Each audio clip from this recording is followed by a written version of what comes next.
लीजिए सुनिए मुंशी प्रेमचंद की लिखी कहानी आल्हा, मेरी यानी समीर गोस्वामी की आवाज में। आल्हा का नाम किसने नहीं सुना। पुराने जमाने के चंदेल राजपूतों में वीरता और जान पर खेलकर स्वामी की सेवा करने के लिए किसी राजा महाराजा को भी ये अमर कीर्ति नहीं मिली। राजपूतों के नैतिक नियमों में केवल वीरता ही नहीं थी, बल्कि अपने स्वामी और अपने राजा के लिए जान देना भी उसका एक अंग था। आल्हा और ऊदल की जिंदगी इसकी सबसे बड़ी मिसाल है। सच्चा राजपूत क्या होता था और उसे क्या होना चाहिए, इसे जिस खूबसूरती से इन दोनों भाइयों ने दिखा दिया है, उसकी मिसाल हिंदुस्तान के किसी दूसरे हिस्से में मुश्किल से मिल सकेगी। आल्हा और ऊदल के मार्के और उनके कारनामे एक चंदेली कवि ने शायद उन्हीं के जमाने में गाए, और उसको इस सूबे में जो लोकप्रियता प्राप्त है वो शायद रामायण को भी न हो। ये कविता आल्हा ही के नाम से प्रसिद्ध है और 8-9 शताब्दियां गुजर जाने के बावजूद उसकी दिलचस्पी और सर्वप्रियता में अंतर नहीं आया। आल्हा गाने का इस प्रदेश में बड़ा रिवाज है। देहात में लोग हजारों की संख्या में आल्हा सुनने के लिए जमा होते हैं। शहरों में भी कभी कभी ये मंडलियां दिखाई दे जाती हैं। बड़े लोगों की अपेक्षा सर्वसाधारण में ये किस्सा अधिक लोकप्रिय है। किसी मजलिस में जाइए, हजारों आदमी जमीन के फर्श पर बैठे हुए हैं। सारी महफिल जैसे बेसुध हो रही है और आल्हा गाने वाला किसी मूढ़े पर बैठा हुआ अपना आलाप सुना रहा है। उसकी आवाज आवश्यकतानुसार कभी ऊंची हो जाती है और कभी मध्यम, मगर जब वो किसी लड़ाई और उसकी तैयारियों का जिक्र करने लगता है तो शब्दों का प्रवाह, उसके हाथों और भवों के इशारे, ढोल की मर्दाना लय और उन पर वीरतापूर्ण शब्दों का चुस्ती से बैठना, जो लड़ाई की कविताओं ही की अपनी एक विशेषता है, ये सब चीजें मिलकर सुनने वालों के दिलों में मर्दाना जोश की एक उमंग सी पैदा कर देते हैं। बयान करने का तर्ज ऐसा सादा और दिलचस्प और जबान ऐसी आम फहम है कि उसे समझने में जरा भी दिक्कत नहीं होती। वर्णन और भावों की सादगी कला के सौंदर्य का प्राण है। राजा परमाल देव चंदेल खानदान का आखिरी राजा था। 13वीं शताब्दी के आरंभ में वो खानदान समाप्त हो गया। महोबा, जो एक मामूली कस्बा है, उस जमाने में चंदेलों की राजधानी था। महोबा की सल्तनत दिल्ली और कन्नौज से आंखें मिलाती थी। आल्हा और ऊदल इसी राजा परमाल देव के दरबार के सम्मानित सदस्य थे। ये दोनों भाई अभी बच्चे ही थे कि उनका बाप जसराज एक लड़ाई में मारा गया। राजा को अनाथों पर तरस आया। उन्हें राजमहल में ले आए और मोहब्बत के साथ अपनी रानी मलिनहा के सुपुर्द कर दिया। रानी ने उन दोनों भाइयों की परवरिश और लालन पालन अपने लड़के की तरह किया। जवान होकर यही दोनों भाई बहादुरी में सारी दुनिया में मशहूर हुए। इन्हीं दिलावरों के कारनामों ने महोबे का नाम रोशन कर दिया है। बड़े लड़ैया महोबे वाले, जिनके बल को वार न पार। आल्हा और ऊदल राजा परमाल देव पर जान कुर्बान करने के लिए हमेशा तैयार रहते थे। रानी मलिनहा ने उन्हें पाला, उनकी शादियां की, उन्हें गोद में खिलाया। नमक के हक के साथ साथ इन एहसानों और संबंधों ने दोनों भाइयों को चंदेल राज का जानिसार रखवाला और राजा परमाल देव का वफादार सेवक बना दिया था। उनकी वीरता के कारण आसपास के सैकड़ों घमंडी राजा चंदेलों के अधीन हो गए। महोबा राज्य की सीमाएं नदी की बाढ़ की तरह फैलने लगीं और चंदेलों की शक्ति दूज के चांद से बढ़कर पूरनमासी का चांद हो गई। ये दोनों वीर कभी चैन से न बैठते थे। रणक्षेत्र में अपने हाथ का जौहर दिखाने की उन्हें धुन थी। सुख सेज पर उन्हें नींद न आती थी, और वो जमाना भी ऐसा ही बेचैनियों से भरा हुआ था। उस जमाने में चैन से बैठना दुनिया के पर्दे से मिट जाना था। बात बात पर तलवारें चलती और खून की नदियां बहती थीं। यहां तक कि शादियां भी खूनी लड़ाइयों जैसी हो गई थीं। लड़की पैदा हुई और शामत आ गई। हजारों सिपाहियों, सरदारों और संबंधियों की जानें दहेज में देनी पड़ती थीं। आल्हा और ऊदल उसी पुरशोर जमाने की सच्ची तस्वीरें हैं, और गौ कि ऐसी हालत और जमाने के साथ जो नैतिक दुर्बलताएं और विषमताएं पाई जाती हैं, उनके असर से वो भी बचे हुए नहीं हैं, मगर उनकी दुर्बलताएं उनका कसूर नहीं, बल्कि उनके जमाने का कसूर है।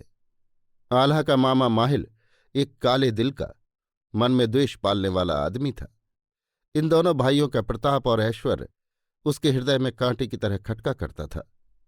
उसकी जिंदगी की सबसे बड़ी आरजू ये थी कि उनके बड़प्पन को किसी तरह खाक में मिला दे। इसी नेक काम के लिए उसने अपनी जिंदगी न्यौछावर कर दी थी। सैकड़ों वार किए, सैकड़ों बार आग लगाई, यहां तक कि आखिरकार उसकी नशा पैदा करने वाली मंत्रणाओं ने राजा परमाल को मतवाला कर दिया।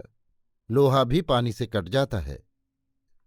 एक रोज राजा परमाल दरबार में अकेले बैठे हुए थे कि माहिल आया। राजा ने उसे उदास देखकर पूछा, भैया तुम्हारा चेहरा कुछ उतरा हुआ है? माहिल की आंखों में आंसू आ गए। मक्कार आदमी को अपनी भावनाओं पर जो अधिकार होता है वो किसी बड़े योगी के लिए भी कठिन है। उसका दिल रोता है मगर होंठ हंसते हैं। दिल खुशियों के मजे लेता है मगर आंखें रोती हैं। दिल डाह की आग से जलता है मगर जबान से शहद और शक्कर की नदियां बहती हैं। माहिल बोला, महाराज, आपकी छाया में रहकर मुझे दुनिया में अब किसी चीज की इच्छा बाकी नहीं, मगर जिन लोगों को आपने धूल से उठाकर आसमान पर पहुंचा दिया और जो आपकी कृपा से आज बड़े प्रताप और ऐश्वर्य वाले बन गए, उनकी कृतघ्नता और उपद्रव खड़े करना मेरे लिए बड़े दुख का कारण हो रहा है। परमाल ने आश्चर्य से पूछा, क्या मेरा नमक खाने वालों में ऐसे भी लोग हैं? माहिल, महाराज, मैं कुछ नहीं कह सकता। आपका हृदय कृपा का सागर है, मगर उसमें एक खूंखार घड़ियाल आ घुसा है। वो कौन है? मैं। राजा ने आश्चर्यान्वित होकर कहा, तुम? माहिल, हाँ महाराज, वो अभागा व्यक्ति मैं ही हूं। मैं आज खुद अपनी फरियाद लेकर आपकी सेवा में उपस्थित हुआ हूं। अपने संबंधियों के प्रति मेरा जो कर्तव्य है वो उस भक्ति की तुलना में कुछ भी नहीं जो मुझे आपके प्रति है।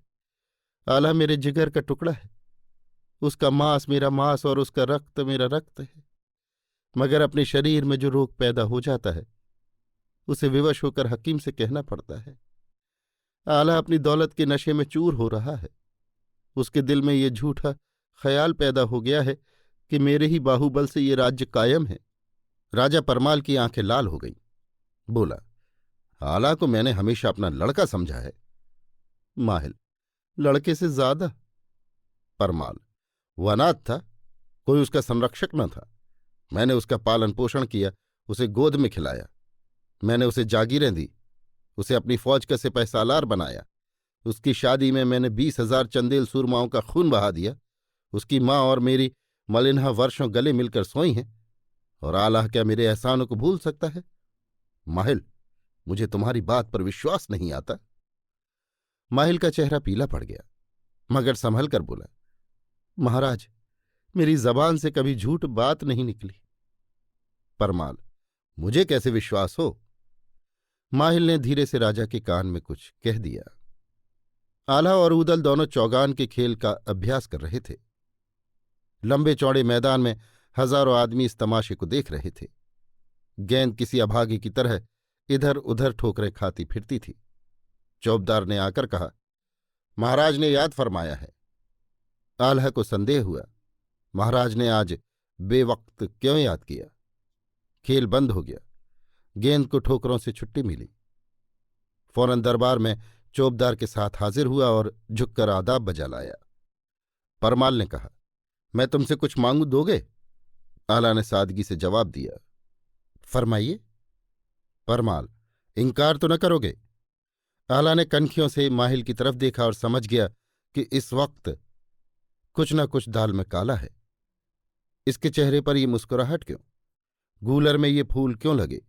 क्या मेरी वफादारी का इम्तिहान लिया जा रहा है? जोश से बोला, महाराज, मैं आपकी जबान से ऐसे सवाल सुनने का आदी नहीं हूं। आप मेरे संरक्षक, मेरे पालनहार, मेरे राजा हैं। आपकी भवों के इशारे पर मैं आग में कूद सकता हूं और मौत से लड़ सकता हूं। आपकी आज्ञा पाकर मैं असंभव को संभव बना सकता हूं। आप मुझसे ऐसे सवाल न करें। परमाल, शाबाश, मुझे तुमसे ऐसी ही उम्मीद है। आल्हा, मुझे क्या हुक्म मिलता है? परमाल, तुम्हारे पास नाहर घोड़ा है? आला, जी हां, कहकर माहिल की तरफ भयानक गुस्से भरी हुई आंखों से देखा। परमाल, अगर तुम्हें बुरा न लगे तो उसे मेरी सवारी के लिए दे दो। आला कुछ जवाब न दे सका। सोचने लगा, मैंने अभी वादा किया है कि इनकार न करूंगा। मैंने बात हारी है, मुझे इनकार न करना चाहिए। निश्चय ही इस वक्त मेरी स्वामी भक्ति की परीक्षा ली जा रही है। मेरा इनकार इस समय बहुत बेमौका और खतरनाक है, इसका तो कुछ गम नहीं, मगर मैं इनकार किस मुंह से करूं? बेवफा न कहलाऊंगा। मेरा और राजा का संबंध केवल स्वामी और सेवक का नहीं है। मैं उनकी गोद में खेला हूं जब मेरे हाथ कमजोर थे और पांव में खड़े होने का बूता न था, तब उन्होंने मेरे जुल्म सहे हैं। क्या मैं इनकार कर सकता हूं? विचारों की धारा मुड़ी। माना कि राजा के एहसान मुझ पर अनगिनत हैं। मेरे शरीर का एक एक रोआं उनके एहसानों के बोझ से दबा हुआ है, मगर क्षत्रिय कभी अपनी सवारी का घोड़ा दूसरे को नहीं देता। ये क्षत्रियों का धर्म नहीं। मैं राजा का पाला हुआ एहसानमंद हूं। मुझे अपने शरीर पर अधिकार है, उसे मैं राजा पर न्यौछावर कर सकता हूं, मगर राजपूती धर्म पर मेरा कोई अधिकार नहीं है। उसे मैं नहीं तोड़ सकता। जिन लोगों ने धर्म के कच्चे धागे को लोहे की दीवार समझा है, उन्हीं से राजपूतों का नाम चमक रहा है। क्या मैं हमेशा के लिए अपने ऊपर दाग लगाऊं? आह, माहिल ने इस वक्त मुझे खूब जकड़ रखा है। सामने खूंखार शेर है, पीछे गहरी खाई। या तो अपमान उठाऊं या कृतघ्न कहलाऊं, या तो राजपूतों के नाम को डुबोऊं या बर्बाद हो जाऊं। खैर, जो ईश्वर की मर्जी। मुझे कृतघ्न कहलाना स्वीकार है, मगर अपमानित होना स्वीकार नहीं। बर्बाद हो जाना मंजूर है, मगर राजपूतों के धर्म में बट्टा लगाना मंजूर नहीं। आला सर नीचा किए इन्हीं ख्यालों में गोते खा रहा था। ये उसके लिए परीक्षा की घड़ी थी, जिसमें सफल हो जाने पर उसका भविष्य निर्भर था। मगर माहिल के लिए ये मौका उसके धीरज की कम परीक्षा लेने वाला न था। वो दिन अब आ गया जिसके इंतजार में कभी आंखें नहीं थकीं। खुशियों की ये बाढ़ अब संयम की लोहे की दीवार को काटती जाती थी। सिद्धि योगी पर दुर्बल मनुष्य की विजय होती जाती थी। एकाएक परमाल ने आल्हा से बुलंद आवाज में पूछा, किस दुविधा में हो? क्या नहीं देना चाहते? आल्हा ने राजा से आंखें मिलाकर कहा, जी नहीं। परमाल को तैश आ गया, कड़क कर बोला, क्यों? आल्हा ने अविचल मन से उत्तर दिया, ये राजपूतों का धर्म नहीं है। परमाल, क्या मेरे एहसानों का यही बदला है? तुम जानते हो पहले तुम क्या थे और अब क्या हो? आल्हा, जी हां जानता हूं। परमाल, तुम्हें मैंने बनाया है और मैं ही बिगाड़ सकता हूं। आल्हा से अब सब्र न हो सका। उसकी आंखें लाल हो गईं और त्योरियों पर बल पड़ गए। तेज लहजे में बोला, महाराज, आपने मेरे ऊपर जो एहसान किए उनका मैं हमेशा कृतज्ञ रहूंगा। क्षत्रिय कभी एहसान नहीं भूलता, मगर आपने मेरे ऊपर एहसान किए हैं तो मैंने भी जी तोड़कर आपकी सेवा की है। सिर्फ नौकरी और नमक का हक अदा करने का भाव मुझ में वो निष्ठा और गर्मी नहीं पैदा कर सकता जिसका मैं बार बार परिचय दे चुका हूं। मगर खैर, अब मुझे विश्वास हो गया कि इस दरबार में मेरा गुजर न होगा। मेरा आखिरी सलाम कबूल हो और अपनी नादानी से मैंने जो कुछ भूल की है वो माफ की जाए। माहिल की ओर देखकर उसने कहा, मामा जी, आज से मेरे और आपके बीच खून का रिश्ता टूटता है। आप मेरे खून के प्यासे हैं तो मैं भी आपकी जान का दुश्मन हूं। आला की मां का नाम देवल देवी था। उसकी गिनती उन हौसले वाली उच्च विचार स्त्रियों में है जिन्होंने हिंदुस्तान के पिछले कारनामों को इतना स्पृहणीय बना दिया है। उस अंधेरे युग में भी, जबकि आपसी फूट और बैर की एक भयानक बाढ़ मुल्क में आ पहुंची थी, हिंदुस्तान में ऐसी ऐसी देवियां पैदा हुई जो इतिहास के अंधेरे से अंधेरे पन्नों को भी ज्योतित कर सकती हैं। देवल देवी ने सुना कि आल्हा ने अपनी आन को रखने के लिए क्या किया तो उसकी आंखों में आंसू भर आए। उसने दोनों भाइयों को गले लगाकर कहा, बेटा, तुमने वही किया जो राजपूतों का धर्म था। मैं बड़ी भाग्यशालिनी हूं कि तुम जैसे दो बात की लाज रखने वाले बेटे पाए हैं। उसी रोज दोनों भाइयों ने महोबा से कूच कर दिया। अपने साथ अपनी तलवार और घोड़ों के सिवा और कुछ न लिया। माल असबाब सब वहीं छोड़ दिए। सिपाही की दौलत और इज्जत सब कुछ उसकी तलवार है। जिसके पास वीरता की संपत्ति है उसे दूसरी किसी संपत्ति की जरूरत नहीं। बरसात के दिन थे, नदी नाले उमड़े हुए थे। इंद्र की उदारताओं से मालामाल होकर जमीन फूली नहीं समाती थी। पेड़ों पर मोरों की रसीली झंकारें सुनाई देती थीं और खेतों में निश्चिंतता की शराब से मतवाले किसान मल्हार की ताने अलाप रहे थे। पहाड़ियों की घनी हरियावल, पानी की दर्पण जैसी सतह और जंगली बेल बूटों के बनाव संवार से प्रकृति पर एक यौवन बरस रहा था। मैदानों की ठंडी ठंडी मस्त हवा, जंगली फूलों की मीठी मीठी सुहानी, आत्मा को उल्लास देने वाली महक और खेतों की लहराती हुई रंग बिरंग उपज ने दिलों में आरजुओं का एक तूफान उठा दिया था। ऐसे मुबारक मौसम में आल्हा ने महबूबा को आखिरी सलाम किया। दोनों भाइयों की आंखें रोते रोते लाल हो गई थीं, क्योंकि आज उनसे उनका देश छूट रहा था। इन्हीं गलियों में उन्होंने घुटनों के बल चलना सीखा था, इन्हीं तालाबों में कागज की नावें चलाई थीं, यहीं जवानी की बेफिक्रियों के मजे लूटे थे। इनसे अब हमेशा के लिए नाता टूटता था। दोनों भाई आगे बढ़ते जाते थे, मगर बहुत धीरे धीरे। ये ख्याल था कि शायद परमाल ने रूठने वालों को मनाने के लिए अपना कोई भरोसे का आदमी भेजा हो। घोड़ों को संभाले हुए थे, मगर जब महोबे की पहाड़ियों का आखिरी निशान आंखों से ओझल हो गया तो उम्मीद की आखिरी झलक भी गायब हो गई। उन्होंने, जिनका कोई देश न था, एक ठंडी सांस ली और घोड़े बढ़ा दिए। उनके निर्वासन का समाचार बहुत जल्द चारों तरफ फैल गया। उनके लिए हर दरबार में जगह थी। चारों तरफ से राजाओं के संदेश आने लगे। कन्नौज के राजा जयचंद ने अपने राजकुमार को उनसे मिलने के लिए भेजा। संदेशों से जो काम न निकला वो इस मुलाकात ने पूरा कर दिया। राजकुमार की खातिरदारियां और आवभगत दोनों भाइयों को कन्नौज खींच ले गई। जयचंद आंखें बिछाए बैठा था। आल्हा को अपना सेनापति बना दिया। आल्हा और ऊदल के चले जाने के बाद महोबे में तरह तरह के अंधेर शुरू हुए। परमाल कमजोर शासक था। मातहत राजाओं ने बगावत का झंडा बुलंद किया। ऐसी कोई ताकत न रही जो उन झगड़ालू लोगों को वश में रख सके। दिल्ली के राजा पृथ्वीराज की कुछ सेना सिमता से एक सफल लड़ाई लड़कर वापस आ रही थी।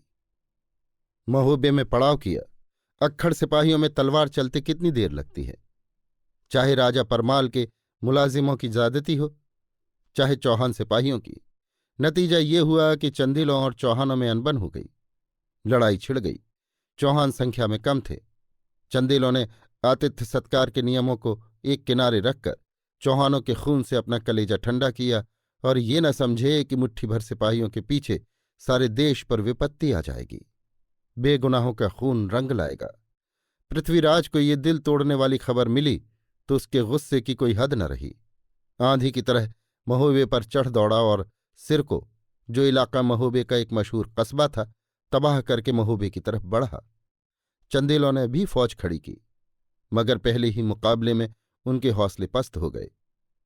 आल्हा ऊदल के बगैर फौज बिन दूल्हे की बारात थी। सारी फौज तितर बितर हो गई। देश में तहलका मच गया। अब किसी क्षण पृथ्वीराज महोबे में आ पहुंचेगा, इस डर से लोगों के हाथ पांव फूल गए। परमाल अपने किए पर बहुत पछताया, मगर अब पछताना व्यर्थ था। कोई चारा न देखकर उसने पृथ्वीराज से 1 महीने की संधि की प्रार्थना की। चौहान राजा युद्ध के नियमों को कभी हाथ से न जाने देता था। उसकी वीरता उसे कमजोर, बेखबर और नामुस्तैद दुश्मन पर वार करने की इजाजत न देती थी। इस मामले में अगर वो इन नियमों का इतनी सख्ती से पाबंद न होता तो शहाबुद्दीन के हाथों उसे वो बुरा दिन न देखना पड़ता। उसकी बहादुरी ही उसकी जान की गाहक हुई। उसने परमाल का पैगाम मंजूर कर लिया। चंदेलों की जान में जान आई। अब सलाह मशविरा होने लगा कि पृथ्वीराज से क्यों कर मुकाबला किया जाए। रानी मलिनहा भी इस मशविरे में शरीक थी। किसी ने कहा, महोबे के चारों तरफ एक ऊंची दीवार बनाई जाए। कोई बोला, हम लोग महोबे को वीरान करके दक्षिण की ओर चलें। परमाल जबान से तो कुछ न कहता था, मगर समर्पण के सिवा उसे और कोई चारा न दिखाई पड़ता था।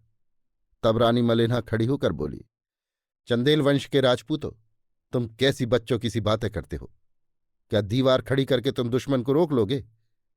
झाड़ू से कहीं आंधी रुकती है? तुम महोबे को वीरान करके भागने की सलाह देते हो। ऐसी कायरों जैसी सलाह औरतें दिया करती हैं। तुम्हारी सारी बहादुरी और जान पर खेलना अब कहाँ गया? अभी बहुत दिन नहीं गुजरे कि चंदेलों के नाम से राजे थर्राते थे। चंदेलों की धाक बंधी हुई थी। तुमने कुछ ही सालों में सैकड़ों मैदान जीते। तुम्हें कभी हार नहीं हुई। तुम्हारी तलवार की दमक कभी मंद नहीं हुई। तुम अब भी वही हो, मगर तुम में अब वो पुरुषार्थ नहीं है। वो पुरुषार्थ बनाफल वंश के साथ महोबे से उठ गया। देवल देवी के रूठने से चंडिका देवी भी हमसे रूठ गई। अब अगर कोई ये हारी हुई बाजी संभाल सकता है तो वो आला है। वही दोनों भाई इस नाजुक वक्त में तुम्हें बचा सकते हैं। उन्हीं को मनाओ, उन्हीं को समझाओ। उन पर महोबे के बहुत हक हैं। महोबे की मिट्टी और पानी से उनकी परवरिश हुई है। वो महोबे के हक कभी भूल नहीं सकते। उन्हें ईश्वर ने बल और विद्या दी है। वही इस समय विजय का बीड़ा उठा सकते हैं। रानी मलिनहा की बातें लोगों के दिलों में बैठ गई। जगना भाट आल्हा और ऊदल को कन्नौज से लाने के लिए रवाना हुआ। ये दोनों भाई राजकुंवर लाखन के साथ शिकार खेलने जा रहे थे कि जगना ने पहुंचकर प्रणाम किया। उसके चेहरे से परेशानी और झिझक बरस रही थी। आल्हा ने घबराकर पूछा, कविश्वर यहां कैसे भूल पड़े? महोबे में तो सब खैरियत है। हम गरीबों को क्यों कर याद किया? जगना की आंखों में आंसू भर आए। बोला, अगर खैरियत होती तो तुम्हारी शरण में क्यों आता? मुसीबत पड़ने पर ही देवताओं की याद आती है। महोबे पर इस समय इंद्र का कोप छाया हुआ है। पृथ्वीराज चौहान महोबे को घेरे पड़ा है। नरसिंह और वीर सिंह तलवारों की भेंट हो चुके हैं। सिर को सारा राख का ढेर हो गया। चंदेलों का राज वीरान हुआ जाता है। सारे देश में कोहराम मचा हुआ है। बड़ी मुश्किलों से 1 महीने की मोहलत ली गई है और मुझे राजा परमाल ने तुम्हारे पास भेजा है। इस मुसीबत के वक्त हमारा कोई मददगार नहीं है। कोई ऐसा नहीं है जो हमारी हिम्मत बंधाए। जब से तुमने महोबे से नाता तोड़ा है तब से राजा परमाल के होठों पर हंसी नहीं आई। जिस परमाल को उदास देखकर तुम बेचैन हो जाते थे, उसी परमाल की आंखें महीनों से नींद को तरसती हैं। रानी मलिनहा जिसकी गोद में तुम खेले हो, रात दिन तुम्हारी याद में रोती रहती है। वो अपने झरोखे से कन्नौज की तरफ आंखें लगाए तुम्हारी राह देखा करती है। ए बनाफर वंश के सपूतों, चंदेलों की नाव अब डूब रही है। चंदेलों का नाम अब मिटा जाता है। अब मौका है कि तुम तलवारें हाथ में लो। अगर इस मौके पर तुमने डूबती हुई नाव को ना संभाला तो तुम्हें हमेशा के लिए पछताना पड़ेगा, क्योंकि इस नाम के साथ तुम्हारा और तुम्हारे नामी बाप का नाम भी डूब जाएगा। आल्हा ने रूखेपन से जवाब दिया, हमें इसकी अब कुछ परवाह नहीं। हमारा और हमारे बाप का नाम तो उसी दिन डूब गया जब हम बेकसूर महोबे से निकाल दिए गए। महोबा मिट्टी में मिल जाए, चंदेलों का चिराग गुल हो जाए, अब हमें जरा भी परवाह नहीं है। क्या हमारी सेवाओं का यही पुरस्कार था जो हमको दिया गया? हमारे बाप ने महोबे पर अपने प्राण न्यौछावर कर दिए। हमने गौड़ों को हराया और चंदेलों को देवगढ़ का मालिक बना दिया। हमने यादवों से लोहा लिया और कठियार के मैदानों में चंदेलों का झंडा गाड़ दिया। मैंने इन्हीं हाथों से कछवाहों की बढ़ती हुई लहर को रोका। गया का मैदान हम ही ने जीता। रीवा का घमंड हम ही ने तोड़ा। मैंने ही मेवात से खिराज लिया। हमने ये सब कुछ किया और इसका हमको ये पुरस्कार दिया गया है। मेरे बाप ने 10 राजाओं को गुलामी का तौक पहनाया। मैंने परमाल की सेवा में 7 बार प्राणलेवा जख्म खाए, 3 बार मौत के मुंह से निकल आया। मैंने 40 लड़ाइयां लड़ी और कभी हार कर ना आया। ऊदल ने 7 खूनी मार के जीते। हमने चंदेलों की बहादुरी का डंका बजा दिया। चंदेलों का नाम हमने आसमान तक पहुंचा दिया और इसका ये पुरस्कार हमको मिला है। परमाल अब क्यों उसी दगाबाज माहिल को अपनी मदद के लिए नहीं बुलाते जिसको खुश करने के लिए मेरा देश निकाला हुआ था? जगना ने जवाब दिया, आल्हा, ये राजपूतों की बातें नहीं है। तुम्हारे बाप ने जिस राज पर प्राण न्यौछावर कर दिए, वही राज अब दुश्मन के पांव तले रौंदा जा रहा है। उसी बाप के बेटे होकर भी क्या तुम्हारे खून में जोश नहीं आता? वो राजपूत जो अपनी मुसीबत में पड़े हुए राजा को छोड़ता है, उसके लिए नरक की आग के सिवा और कोई जगह नहीं। तुम्हारी मातृभूमि पर बर्बादी की घटा छाई हुई है। तुम्हारी माएं और बहनें दुश्मनों की आबरू लूटने वाली निगाहों का निशाना बन रही हैं। क्या अब भी तुम्हारे खून में जोश नहीं आता? अपने देश की ये दुर्गत देखकर भी तुम कन्नौज में चैन की नींद सो सकते हो? देवल देवी को जगना के आने की खबर हुई। उसने फौरन आल्हा को बुलाकर कहा, बेटा पिछली बातें भूल जाओ और आज ही महोबे चलने की तैयारी करो। आल्हा कुछ जवाब न दे सका, मगर ऊदल झुंझला कर बोला, हम अब महोबे नहीं जा सकते। क्या तुम्हें वो दिन भूल गए जब हम कुत्तों की तरह महोबे से निकाल दिए गए? महोबा डूबे या रहे, हमारा जी उससे भर गया। अब उसको देखने की इच्छा नहीं है। अब कन्नौज ही हमारी मातृभूमि है। राजपूतनी बेटे की जबान से ये पाप की बात न सुन सकी, तैश में आकर बोली, ऊदल, तुझे ऐसी बातें मुंह से निकालती हुई शर्म नहीं आती? काश ईश्वर मुझे बांझ ही रखता कि ऐसे बेटों की मां न बनती। क्या इन्हीं बनाफर वंश के नाम पर कलंक लगाने वालों के लिए मैंने गर्भ की पीड़ा सही थी? नालायको, मेरे सामने से दूर हो जाओ, मुझे अपना मुंह न दिखाओ। तुम जसराज के बेटे नहीं हो। तुम जिसकी रान से पैदा हुए हो वो जसराज नहीं हो सकता। ये मर्मांतक चोट थी। शर्म से दोनों भाइयों के माथे पर पसीना आ गया। दोनों उठ खड़ी हुए और बोले, माता, अब बस करो, हम ज्यादा नहीं सुन सकते। हम आज ही महोबे जाएंगे और राजा परमाल की खिदमत में अपना खून बहाएंगे। हम रणक्षेत्र में अपनी तलवारों की चमक से अपने बाप का नाम रोशन करेंगे। हम चौहान के मुकाबले में अपनी बहादुरी के जौहर दिखाएंगे और देवल देवी के बेटों का नाम अमर कर देंगे।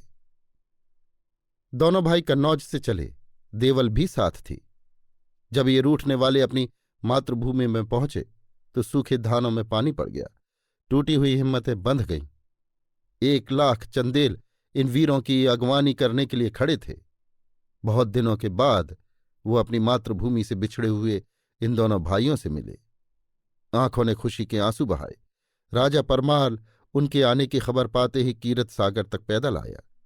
आला और ऊदल दौड़कर उसके पांव से लिपट गए। तीनों की आंखों से पानी बरसा और सारा मनमुटाव धुल गया। दुश्मन सर पर खड़ा था। ज्यादा आतिथ्य सत्कार का मौका न था। वही कीरत सागर के किनारे देश के नेताओं और दरबार के कर्मचारियों की राय से आला फौज का सेनापति बनाया गया। वहीं मरने मारने के लिए सौगंधें खाई गईं। वहीं बहादुरों ने कस्में खाई कि मैदान से हटेंगे तो मरकर हटेंगे। वहीं लोग एक दूसरे के गले मिले और अपनी किस्मतों का फैसला करने चले। आज किसी की आंखों में और चेहरे पर उदासी के चिन्ह न थे। औरतें हंस हंसकर अपने प्यारों को विदा करती थीं। मर्द हंस हंसकर स्त्रियों से अलग होते थे, क्योंकि ये आखिरी बाजी है। इसे जीतना जिंदगी और हारना मौत है। उस जगह के पास जहां अब और कोई कस्बा आबाद है, दोनों फौजों का मुकाबला हुआ और 18 दिन तक मारकाट का बाजार गर्म रहा। खूब घमासान लड़ाई हुई। पृथ्वीराज खुद लड़ाई में शरीक था। दोनों दल दिल खोलकर लड़े। वीरों ने खूब अरमान निकाले और दोनों तरफ की फौजें वहीं कट मरी। 3,00,000 आदमियों में सिर्फ 3 आदमी जिंदा बचे। एक पृथ्वीराज, दूसरा चंदा भाट, तीसरा आल्हा। ऐसी भयानक, अटल और निर्णायक लड़ाई शायद ही किसी देश और किसी युग में हुई हो। दोनों ही हारे और दोनों ही जीते। चंदेल और चौहान हमेशा के लिए खाक में मिल गए, क्योंकि थानेसर की लड़ाई का फैसला भी इसी मैदान में हो गया। चौहानों में जितने अनुभवी सिपाही थे वो सब औरई में काम आए। शहाबुद्दीन से मुकाबला पड़ा तो नौसिखिए अनुभवहीन सिपाही मैदान में लाए गए और नतीजा वही हुआ जो हो सकता था। आल्हा का कुछ पता न चला कि कहाँ गया। कहीं शर्म से डूब मरा या साधु हो गया। जनता में अब तक यही विश्वास है कि वो जिंदा है। लोग कहते हैं कि वो अमर हो गया। ये बिल्कुल ठीक है, क्योंकि आल्हा सचमुच अमर है और वो कभी मिट नहीं सकता। उसका नाम हमेशा कायम रहेगा। अभी आप सुन रहे थे मुंशी प्रेमचंद की लिखी कहानी आल्हा, मेरी यानी समीर गोस्वामी की आवाज में।